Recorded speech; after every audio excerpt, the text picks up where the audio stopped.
So நாளைக்கு சந்திர கிரகணம், அதாவது மார்ச் 14th 14ஆம் தேதி எப்போ ஆரம்பித்து எப்போ முடியுது அப்படின்ற date. So date and time.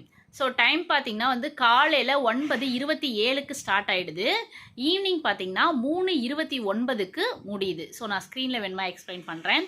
So வந்து அதாவது 9:27 டு 3:30 முடியுது. ஸோ 3:29 பர்ஃபெக்டாக சொல்லணுன்னா. ஸோ வந்து அந்த இன்பிட்வீன் ஒரு 6 hours கிட்ட வந்து சந்திர கிரகணம் இருக்குது. இது வந்து பகலில் தான் வருது, நைட்டில் கிடையாது, பகலில் தான். ஸோ நம்ம டே டு டே ஆக்டிவிட்டீஸை வந்து கொஞ்சம் பார்த்துக்கிற மாதிரி இருக்கும். ஸோ காலையில் வந்துட்டு 9:27க்கு ஸ்டார்ட் ஆகுது. நீங்கள் ஒரு பிஃபோர் ½ an hourக்கு முன்னாடியே சாப்பிட்ருங்க.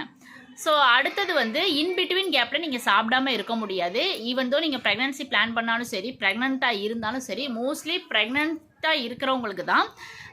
ஸோ வந்து நீங்கள் மதியானம் வந்து 3:30 மணிக்கு, ஆக்சுவலாக வந்து கரெக்டாக ஒரு 9 மணிக்கு சாப்பிட்டீங்க அப்படின்னா 3 மணி வரைக்கும் நம்மளால் கண்ட்ரோல் பண்ண முடியாது. ஸோ இன்பிட்வீன் கேப்பில் வந்து நீங்கள் ஜூஸ் ஐட்டம்ஸ் மாதிரி எடுத்துக்கலாம்.